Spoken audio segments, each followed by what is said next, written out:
Today's text helps us to look at the different connections that are made within a story, how one story's threads run into those before it, those after it, and even those within it.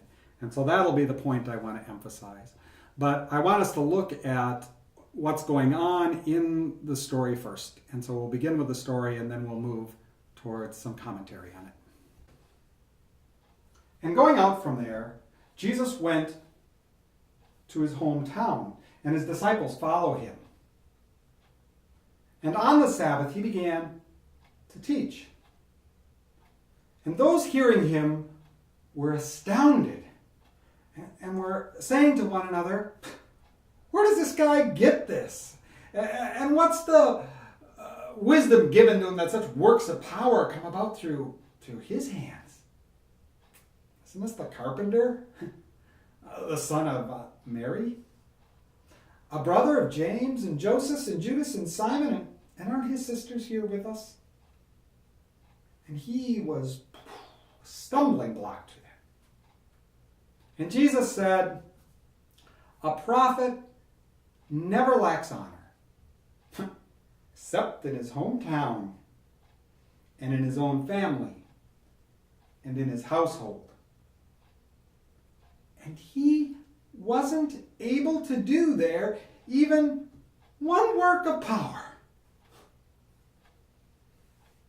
Well, except that he did lay his hands on a few ill people and heal them. And he was astonished at their lack of trust. And going out from there, he went to the surrounding village. And he summons his disciples and began to send them out 2 by 2. And he was giving them authority over unclean spirits. And he was saying to them to take nothing on the journey except a walking stick only. No bread, no beggar's bag, no coins stashed in the belt, but the strap-on sandals, and not take 2 tunics. And he was saying to them, "Whenever you enter into a house, remain there until you go out from there. And if any place doesn't receive you or hear you, then shake the dust off your feet as testimony against them." And they went out, and they proclaimed that people should turn around. And they were driving out demons, and they anointed many people with oil and healed them. The gospel of our Lord. So as I said, there's all sorts of connections that it's worth noting in this text. Jesus is coming off some big moments. Some of them we've touched on the last week. First, Jesus had driven legion from the man. He drove out those demons and into the pigs. You'll remember that story. And then he heals first the bleeding woman and then the daughter of Jairus. And so those stories of exorcism and healing play a role in what Jesus eventually will send the disciples to do. Setting matters in biblical texts. And he's coming to a setting that you would think would be a welcoming setting. He's in his hometown. And he does what he's done often in the Gospels. He goes into the synagogue on the Sabbath. He's a good practicing Jewish person who spends his his Sabbath in the synagogues. And he teaches there. We hear that the appropriate response of faith at first glance seems to happen. People are astonished by what he's saying. But then they begin to do something.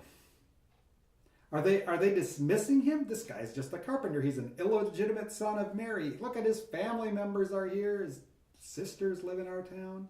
Who is this guy? So are they just dismissing him? Or are they trying to ground him, right? To say, look, Jesus, you may be speaking to crowds elsewhere, but in this place, we know you. So don't get too big for your britches. A friend of mine on Facebook, Agape, some of you may know his music, had performed last week to 31,000 Lutheran youth in Houston, Texas. And he went home and he was telling his wife all about this, and she said, "That's lovely. I'm so glad you had a chance to use your gifts while I was here. Now it's time to do the dishes and take out the garbage." Right? So maybe they're not just dissing him, maybe they're trying to ground him. Remember who you are, Jesus.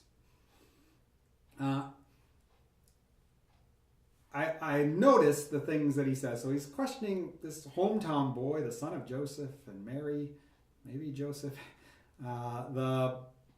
his brothers, whom I place seated right in front of him, and his sisters who are at home nearby. And I make those specific gestures so that when Jesus speaks, you can see his response is directly to what they have said. Because there's three things he talks about. He says, "A prophet never lacks honor." Oh, good. Right? Except in his hometown, the primary setting, among his family. He points to the same places. It's the same gesture as the others used when pointing to James, Joseph, Judas, and Simon, and in his own home, right? He points to where I've located his sisters.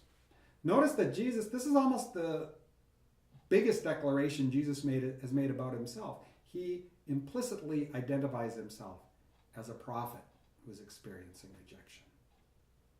This is also the first time in the Gospels that Jesus himself is amazed. But he's not amazed at wonderful things that are happening. He's amazed at their lack of trust. Right?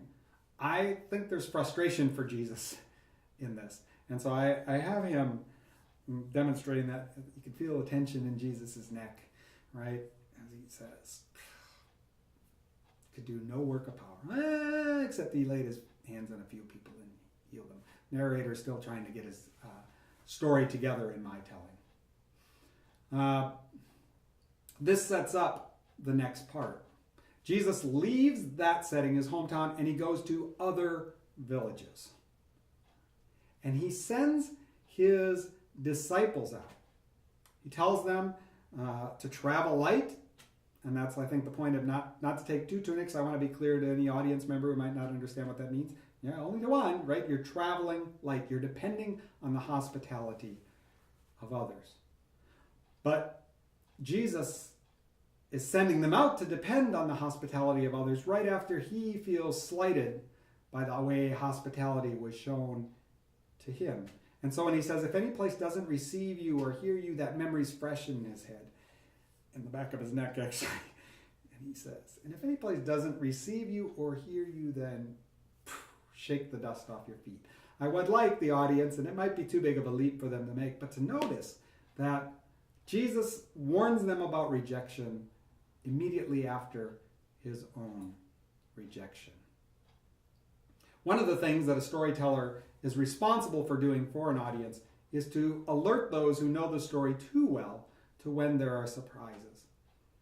And I think it's surprising that for the first time, somebody besides Jesus is doing these amazing things that Jesus has been doing. He's commissioning his disciples, and they all of a sudden are able to drive out demons and anoint with oil many ill people and bring them healing. This is astounding that they are participating in that. They also pick up the message of Jesus. Turn around and believe in the good news that Jesus got from John. Turn around. Right? And so they go out and they proclaim that people should turn around, and they then do these other marvelous things.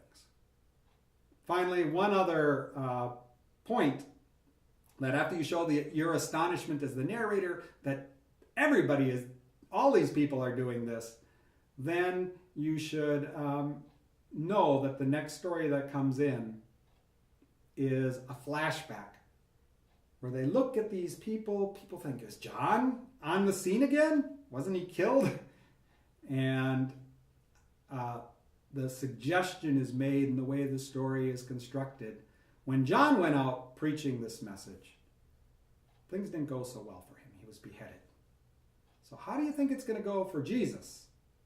Rejection in his hometown won't be the worst he suffers. And if it's going to be bad for Jesus, what about those who are proclaiming his message and doing the things that he has been doing? The story is filled with connections, and I hope you can be the tour guide for your congregation, helping them to see those. Thank you.